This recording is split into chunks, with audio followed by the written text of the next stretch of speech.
itu, kepada sesiapa yang belum lagi subscribe channel saya, anda boleh berbuat demikian dengan menekan button subscribe di bawah ini.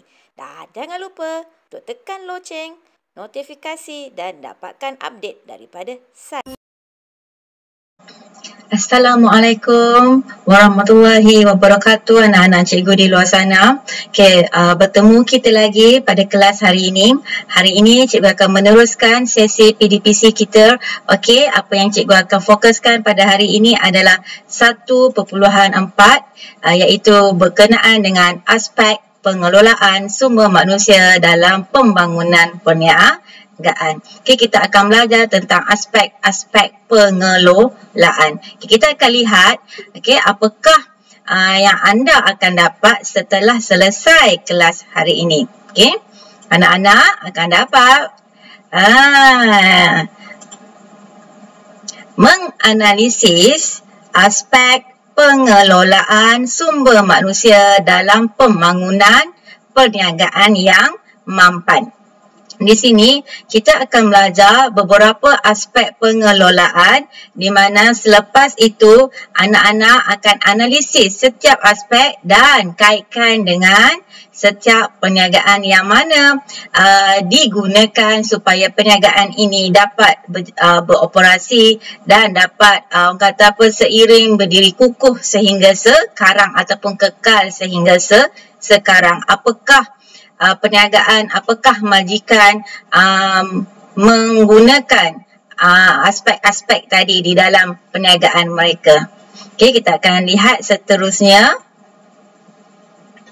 Untuk pengetahuan anak-anak, kita sebagai majikan perlulah membuat perancangan dahulu untuk mengelola sumber manusia supaya kita dapat merangka pembentukan yang strategi dan sesuai bagi memenuhi keperluan manusia yang tepat untuk organisasi kita.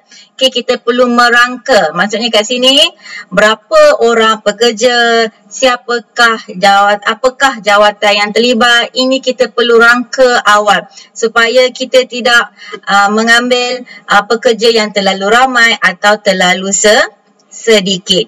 Bila kita membuat perancangan ini daripada awal, ini dapat memudahkan kita untuk merangka program-program yang bersesuaian bagi memastikan pekerja-pekerja tadi dapat meningkatkan kemahiran untuk dirinya sekaligus dapat membangunkan perniagaan ini menjadi berdaya saing dan kekal kukuh di era masa kini. Juga harap anak-anak faham ya. Maksudnya di sini sebagai seorang majikan terlebih dahulu perlulah membuat perancangan tentang merangka sumber manusia, tentang pengelolaan sumber manusia supaya keperluan di dalam organisasi itu tidak ada masalah. Kita akan lihat di sini aspek-aspek pengelolaan sumber manusia. Untuk pengetahuan anak-anak, kita dapat 6 aspek pengelolaan sumber manusia yang boleh digunakan di dalam sesebuah perniagaan. Kita lihat yang pertama. Aspek pertama ialah penempatan pekerja dan fasiliti. Di mana ada pekerja dan ada kemudahan di situ. Bila ada pekerja dan ada kemudahan, pekerja dapat bekerja dengan baik. Kita lihat yang kedua iaitu standard prosedur operasi tugas. Ini kita panggil kalau dalam bahasa Inggeris Standard Operation Procedure, SOP.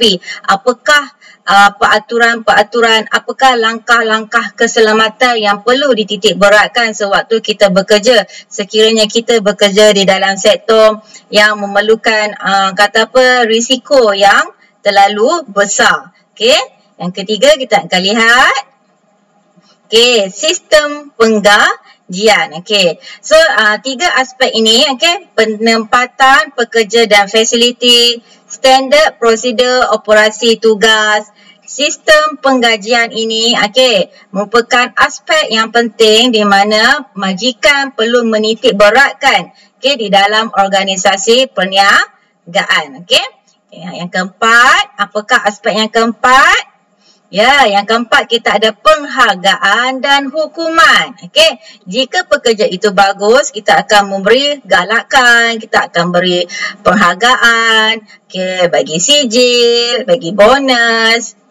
Sekiranya pekerja tadi yang membuat masalah atau ada masalah disiplin, kita akan kenakan tindakan hukuman. Yang kelima, penyelesaian masalah. Ya, semua orang ada masalah masing-masing. Sekiranya kita sebagai staf mempunyai masalah yang tidak dapat diselesaikan berkaitan dengan tempat kerja, berkaitan dengan masalah kerja, kita boleh selesaikan.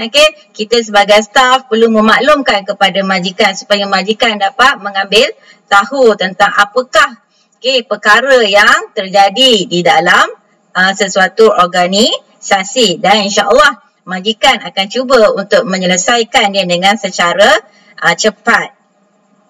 Dan yang terakhir, kita akan lihat struktur sosial. Di sini kita akan lihat beberapa struktur sosial yang dibentuk untuk memudahkan pengurusan, memudahkan pentadbiran apabila kita ada struktur sosial. Untuk pengetahuan anak-anak, ini adalah 6 aspek pengelolaan sumber manusia yang diperlukan di dalam sesebuah organisasi. Tidak kisah sama ada dia organisasi swasta, perkhidmatan swasta ataupun perkhidmatan kerajaan. Semua ini dipraktikkan, diaplikasikan di dalam organisasi ini. Barulah organisasi ini dapat mampan, dapat berdiri kukuh, dapat orang kata berdaya saing di dalam bidang perniagaan. Untuk menjelaskan setiap satu dengan lebih terperinci, kita lihat dulu yang pertama, apakah penempatan pekerja dan fasiliti. Ya, penempatan pekerja dan fasiliti di mana kita menempatkan pekerja. Pekerja dipilih berdasarkan kemahirannya, kebolehan dan minatnya dan juga pengalaman pekerja tadi. Sebab itulah sebelum kita nak tempatkan pekerja ini, kita perlu adakan sesi temu duga. Temu duga boleh dilakukan ataupun kita membuat beberapa jenis ujian untuk menentukan kebolehannya, minatnya ke arah mana. Di sini bila kita dah interview, kita akan letakkan berdasarkan kriteria tadi, berdasarkan jawatan yang telah dipohon, sesuai dengan kelayakannya, sesuai dengan pengalaman-pengalaman yang telah calon tadi dapat. So di situ beliau akan ditempatkan di tempat yang orang kata terdapat kerja kosong lah, kat situ jawatan kosong. Dan di situ juga bila kita dah tempatkan pekerja, mestilah ada fasiliti. Fasiliti ini dapat membantu meningkatkan kecekapan. Contohnya, mestilah ada mesin, ada jentera, ada komputer. Di sinilah bila ada semua kelengkapan itu, pekerja dapat bekerja dengan lebih baik dan meningkatkan kecekapan sekaligus prestasi pekerja dan juga prestasi syarikat dapat ditingkatkan kerana pekerja sudah ada, fasiliti dah ada, maka pekerja tadi dapat bekerja dengan baik. Contohnya, tengok gambar kat sini. Bila nak kerja sebagai tukang jahit, penempatan pekerja tadi, pekerja tadi nak bekerja tukang jahit di sebuah kilang. Katakan kilang pakaian. Maka banyak calon-calon yang datang untuk temuruga dan diterima.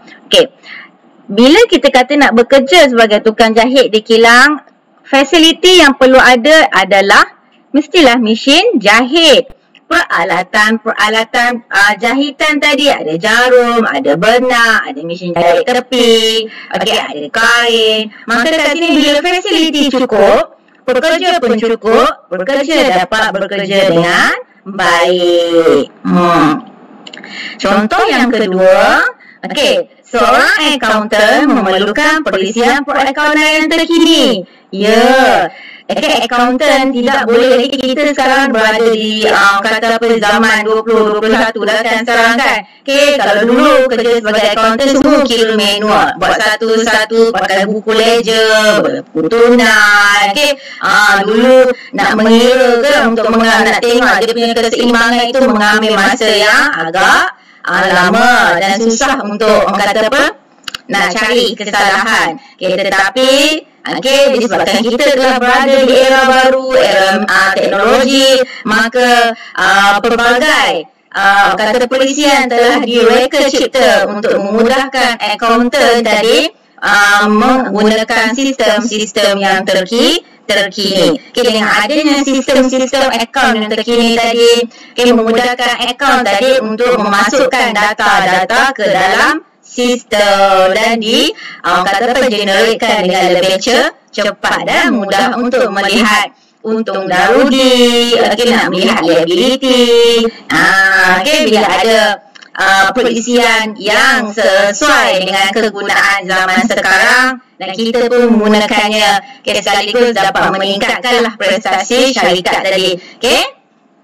Juga anda nak faham ya, penempatan pekerja dan fasiliti. Maksudnya ada pekerja yang dipilih berdasarkan kemahiran, kebolehan, minat dan pengalaman, dan ada kemudahan-kemudahan yang disediakan membantu lagi pekerja tadi untuk membuat kerja dengan lebih mudah dan lebih cepat. Kita lihat pula yang kedua, iaitu standard prosedur operasi tugas. Ataupun kita panggil standard operation procedure dalam bahasa Inggeris SOP. Apa itu SOP? Dia adalah satu bentuk arahan bertulis untuk mencapai keseragaman pelaksanaan tugas dan fungsi-fungsi tertentu. SOP yang perlu digunakan sama ada dia bekerja dalam sektor swasta ataupun sektor kerajaan. Terutama apabila dia bekerja dalam sektor-sektor yang berisiko tinggi. Tempat kerja yang berisiko tinggi memang perlu ada SOP supaya apa-apa yang berlaku, sebarang kemalangan dapat dikurangkan, dengan mematuhi SOP yang telah ditetapkan. So bila orang kata SOP ini, dia mesti dalam bentuk bertulis, sebab dia mesti ada hitam dan putih, black and white. Sebab kita perlu membaca arahan, baru kita ingat dan kita buat. Sebab itulah kita kata SOP ini melibatkan pengendalian dokumen. Mesti ada plan dia. Apa peraturan yang ditulis, pematuhan dan dasar-dasar supaya kerja kita tadi mengikut piawaian yang telah ditetapkan demi menjaga keselamatan pekerja. Tambah-tambah bila kita bekerja di dalam sektor pembinaan. Contoh bomba bekerja dengan tempat berisiko tinggi kan, api. Bekerja dengan tempat-tempat dalam sungai, air, begitu juga dengan kapal terbang, pilot. Semua itu melibatkan SOP. Ini contoh SOP yang cikgu jumpa lah, cikgu cari sebagai contoh untuk membolehkan anak-anak lebih faham. Nampak? Prosedur operasi standard, dia dah letakkan sini, ni lah arahan bertulis lah. Di mana dekat sini kata pasal malam, pasal tadi, pasal pagi dan up down. Kalau nak buka mesti mematuhi prosedur atau protokol yang telah ditetapkan. So dia pun tulis. Nampak tak arahan bertulis lah, nyatakan satu jarak 1 meter.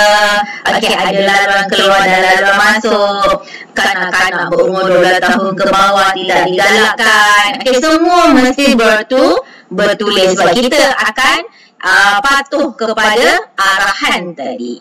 Nak faham ya? SOP, Standard Operation Procedure ataupun Standard Procedure Operasi tugas, arahan bertulis.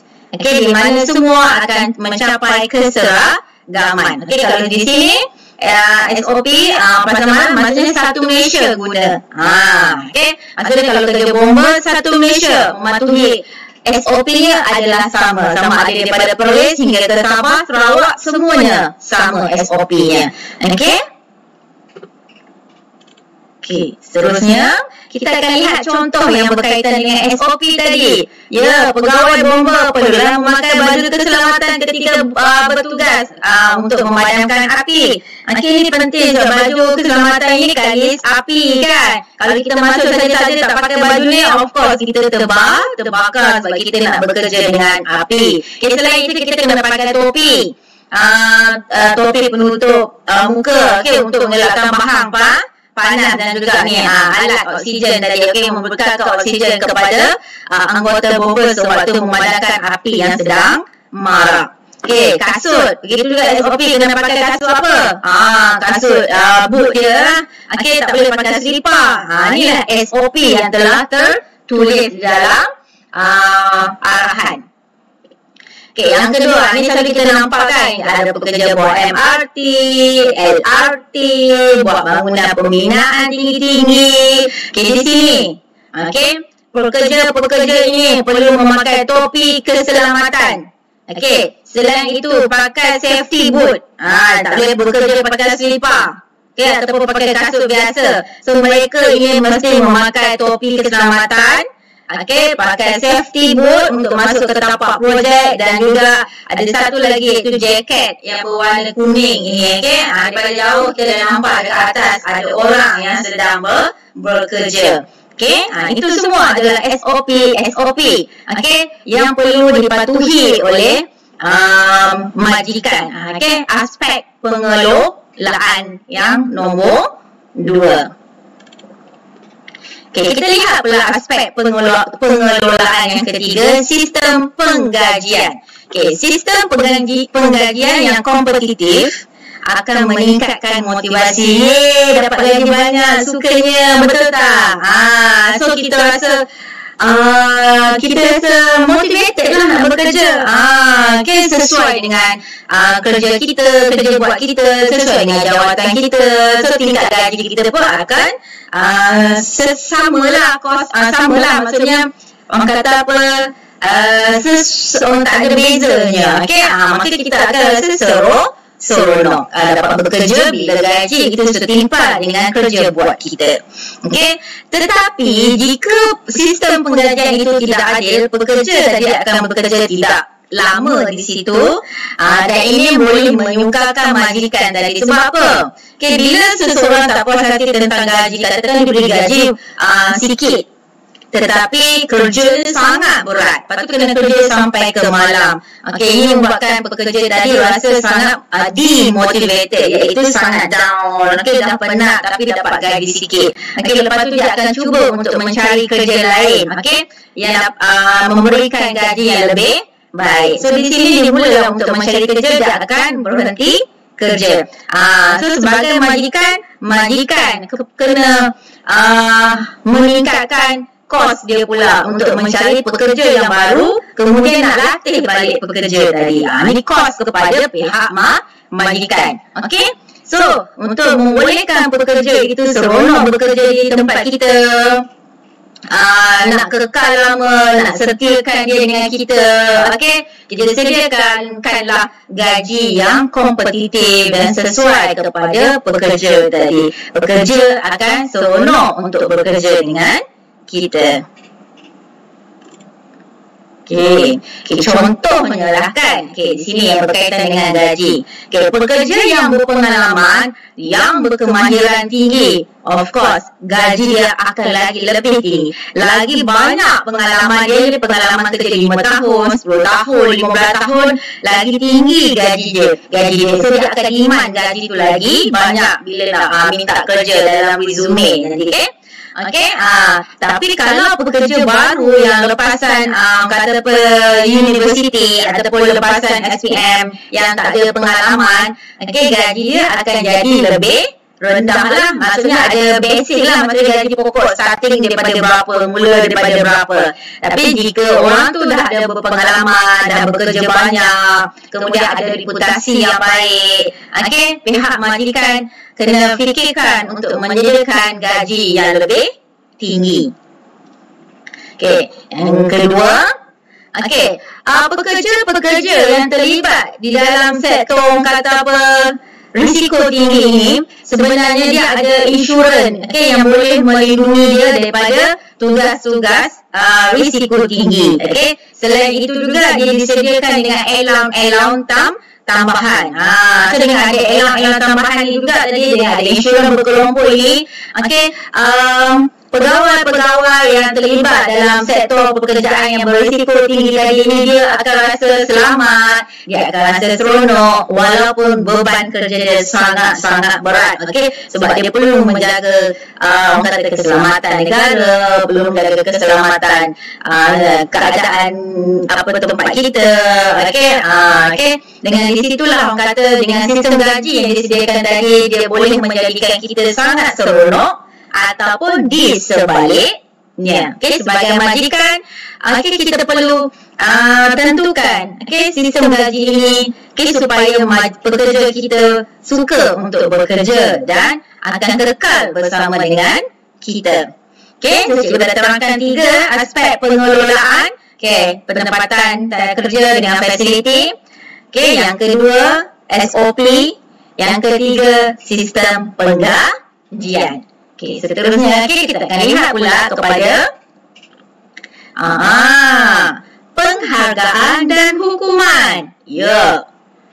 Bila kita bagus, kita akan diberi penghargaan sebagai tanda terima kasih kepada pekerja tadi kerana telah membantu menaikkan imej syarikat, membantu meningkatkan produktiviti syarikat kita. Okey, maka bila kita bagi penghargaan kepada staff tadi akan lagi bermotivasi, akan lagi seronok untuk melakukan kerja di organisasi tadi. Okey, rasa happy. Okey, penghargaan ini sebenarnya boleh diberi dalam pelbagai bentuk. Okey, ada boleh bagi dalam bentuk sijil. Okey, penghargaan dalam bentuk sijil, penghargaan dalam bentuk trofi, penghargaan dalam bentuk ganjaran wang, okey, bonus, ataupun ganjaran kenaikan pangkat. Itu penghargaan yang boleh diberikan kepada pekerja tadi. Okey, tetapi sekiranya pekerja itu berprestasi rendah dan ada masalah, okey, hukuman perlulah diberikan kepada pekerja tadi sebagai peringatan kepada dia untuk dia berubah menjadi lebih baik. Okey, contohnya kita boleh bagi amaran lisan dahulu. Yang pertama, kali pertama amaran lisan. Okey, yang kedua dah buat lagi kita bagi amaran bertulis. Okey, ataupun cara yang ketiga kita boleh potong gaji dia. Okey, tak boleh naik pangkat. Tak ada insentif dah. Dan akhir sekali kalau dia buat lagi, teruslah kita berhentikan dia kerja. Okey. Sehingga tadi kita cakap hukuman ini sebagai peringatan. Okey, pengajaran supaya dia jadi lebih berdisiplin dan meningkatkan prestasi syarikat. Okey, bila dia bekerja dengan lebih baik, kita bagi dia penghargaan pula. Okey. Kita lihat yang kelima. Contoh dulu. Okey, contohnya pekerja yang banyak memberikan sumbangan akan diberikan penghargaan. Nampak ada duit. Okey, ada piala. Okey, seronok. Semua sangat-sangat seronok kerana staff tadi dihargai. Okey, ada sijil pencapaian, ada sijil penghargaan di atas kerja buat kita. So bila tak buat, kita bagi hukuman. Okey, kita lihat pula jenis-jenis kesalahan yang sering berlaku di dalam tempat kerja kita. Okey, jenis kesalahan ni tak kisahlah sama ada dalam sektor kerajaan ataupun sektor swasta. Okey, kat mana-mana pun. Okey, memang terdapat kesalahan ini. Okey, mari kita tengok yang pertama. Ya, rasuah. Terima duit. Okey, kita buat salah, lepas tu kita bagi duit ke orang ataupun kita terima duit. Okey, ni rasuah. Okey, menerima duit daripada orang lain untuk menutup kesalahan.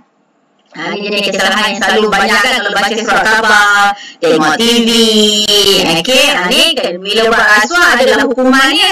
Hukumannya masuk penjara, kena tindakan masuk balai polis. Okey. Yang kedua, ponteng kerja. Ni orang yang malas datang kerja. Sekejap datang, sekejap tak datang. Okey, kali pertama bagi amaran lisan.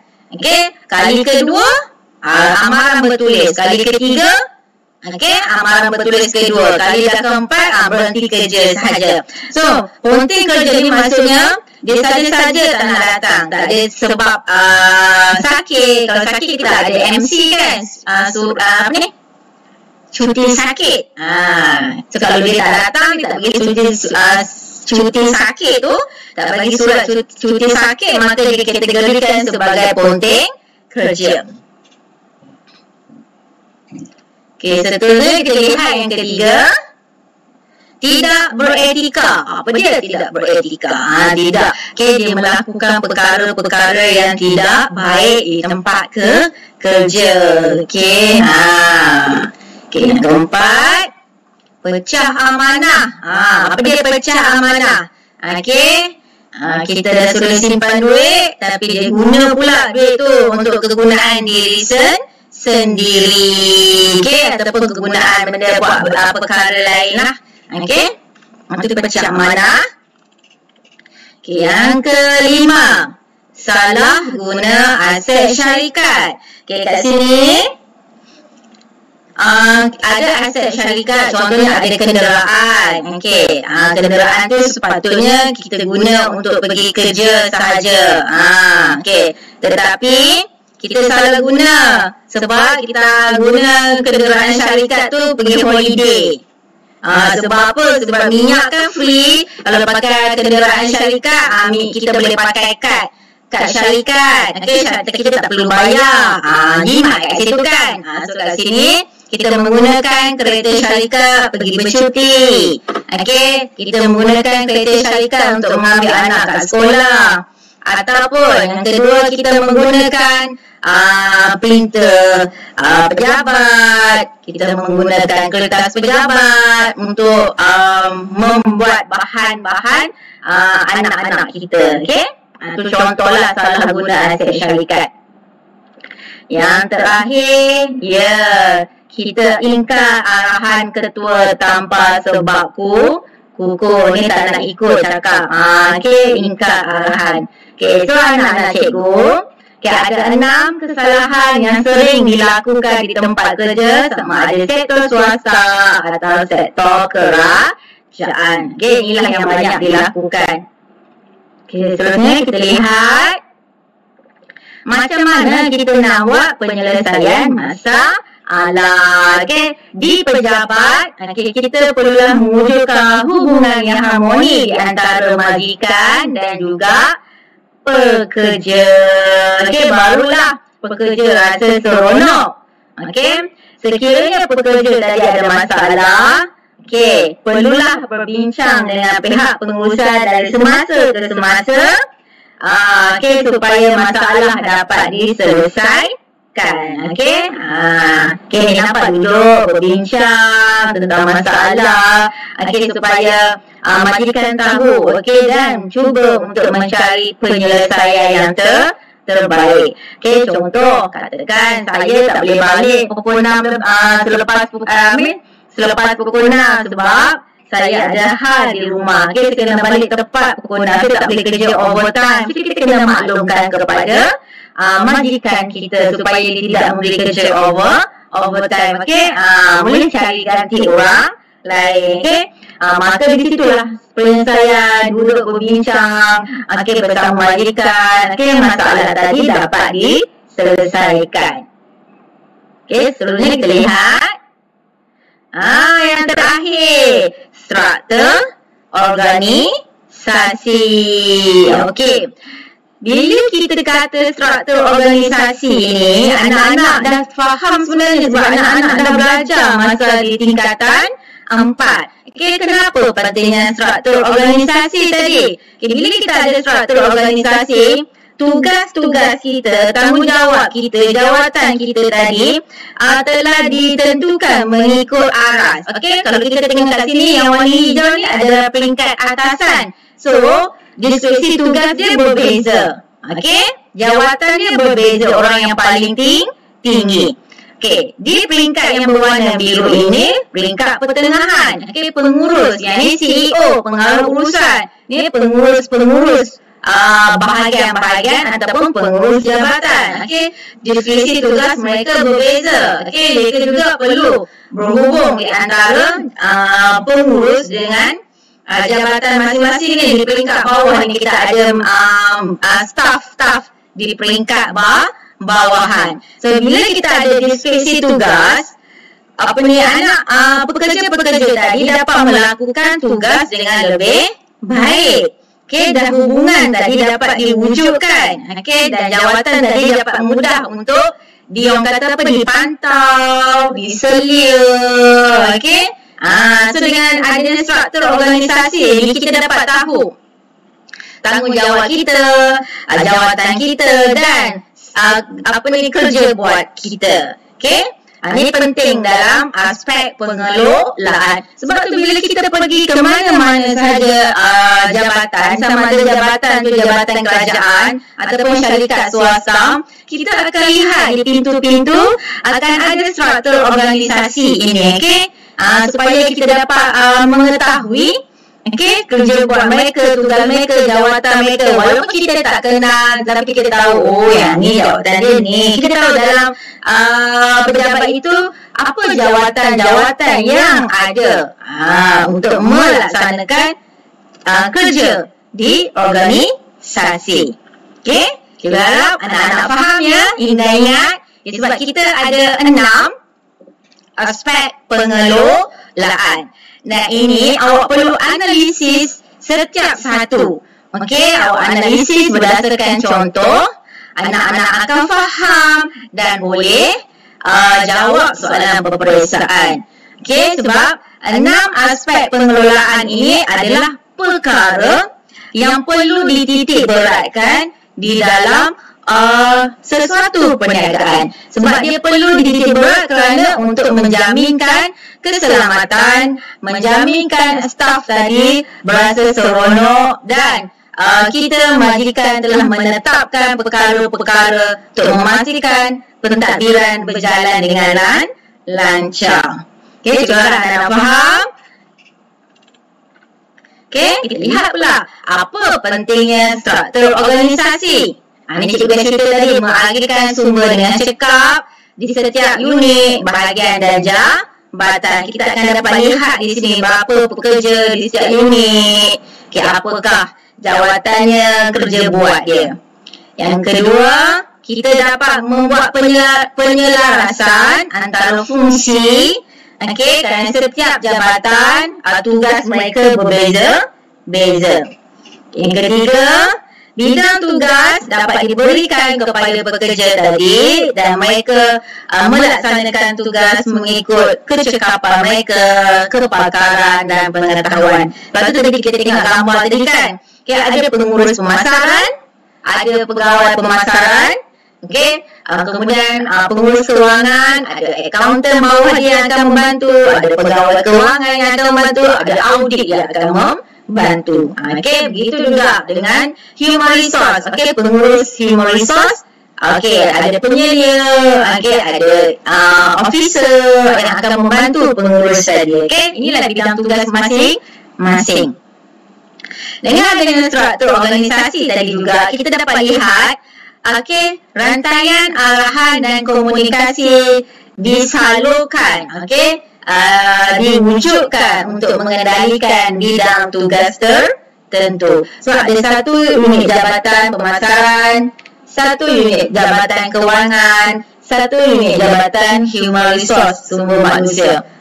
Masing-masing ada rantaian arahan dan masing-masing perlu melaksanakan tugas dan tanggungjawab masing-masing. So, kita tahu, struktur organisasi tadi dapat lebih, orang kata apa, memperincikan, kerja buat kita dan jabatan kita dan menjadi dia lagi lebih selaras dan mudah untuk melaksanakan tugas dengan lebih baik. Alhamdulillah. Okay, dah habis dah. Okay, topik 1.5. Cikgu harap anak-anak murid dapat menguasai 6 aspek pengelolaan. 6 aspek pengelolaan ataupun kawal selia yang perlu diadakan, yang perlu dititik beratkan di dalam perniagaan kita, ataupun organisasi awam ataupun organisasi swasta. Masing-masing amat penting 6 aspek ni untuk memastikan pekerja kita berasa seronok, berasa bermotivasi untuk melaksanakan kerja. Dan sekiranya kita mempunyai staf yang ada masalah, kita boleh memberikan hukuman yang setimpal kepada mereka. Dan staf yang baik akan diberikan galakan. Itu sahaja daripada cikgu. Cikgu harap video ini bermanfaat kepada anak-anak murid di luar sana, dan sudilah berkongsi video ini kepada anak-anak murid di luar yang lain, dan jangan lupa subscribe, like dan share dan komen untuk membantu cikgu menambah baik video cikgu yang akan datang. Terima kasih. Assalamualaikum. Kita berjumpa lagi.